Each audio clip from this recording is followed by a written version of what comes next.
காற்றுக்கும் வடக்கு காற்றுக்கும் இடையே வாக்குவாதம் ஏற்பட்டது. வடக்கு காற்று திமிர் பிடித்ததாகவும் பிடிவாதமாகவும் இருந்தது. அவர் தனது ஆற்றலை பற்றி மிகவும் பெருமைப்பட்டார். பெரும்பாலும் அது பெரும் வேகத்தில் பாய்ந்து மரங்களை வேரோடு பிடுங்கி வீடுகளை இடித்து வயல்வெளிகளில் நிற்கும் பயிர்களை நாசம் செய்யும். அதில் இருக்கும் ஈரப்பதம் ஏரிகளில் மற்றும் ஆறுகளின் தண்ணீரை உறைய வைத்தது.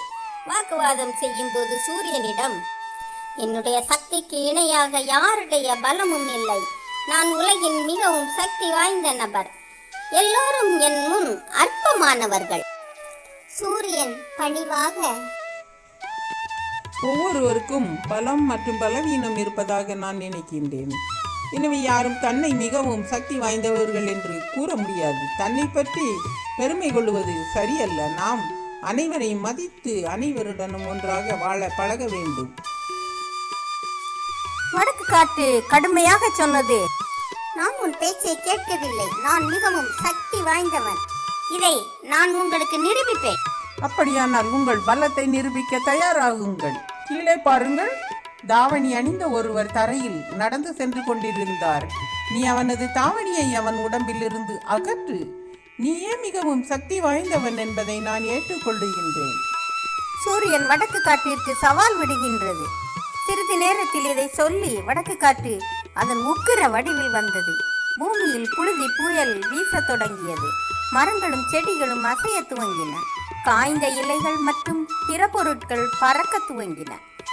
வானிலை குளிர்ச்சியாக துவங்கியது. காற்றின் வேகத்தால் காலால் நடந்து சென்றவரின் சால்வையும் பறக்க ஆரம்பித்தது. ஆனால் அவன் அதை பிடித்து தன் உடம்பில் இறுக்கமாக சுட்டி கொண்டான். வடக்கு காற்று அதன் மூர்க்கத்தை அதிகரித்தது. ஆனால் அதனுடன் குளிரும் அதிகரித்தது. அந்த நபர் தனது தாவணியை இன்னும் இறுக்கமாக போர்த்தினார். எத்தனையோ முயற்சிகள் செய்தும் வடக்கு காற்றால் அவனது உடலில் உள்ள தூசியை அகற்ற முடியவில்லை. அப்போது இவர் தாவணியை எப்படி தானாக கலட்டுவார் என்று சூரியன் தன் வெப்பத்தை அதிகரிக்க ஆரம்பித்தது. வெப்பநிலை அதிகரிக்கும் போது பூமிக்கு செல்லும் நபர் வெப்பத்தை உணர ஆரம்பிக்கின்றார். அவருக்கு வியர்த்து கொட்ட ஆரம்பித்தது. அப்புறம் என்ன, அவனே தன் தாவணியை கலட்டினான். இது பார்த்த வடகாற்று மிகவும் வெட்கமடைந்தது. அவரது பெருமையின் காரணமாக அவர் சூரியனுக்கு முன்னால் பார்க்க வேண்டியதிருந்தது. அன்று முதல் அவர் தனது சக்தியை பற்றி பெருமையாக பேசவில்லை.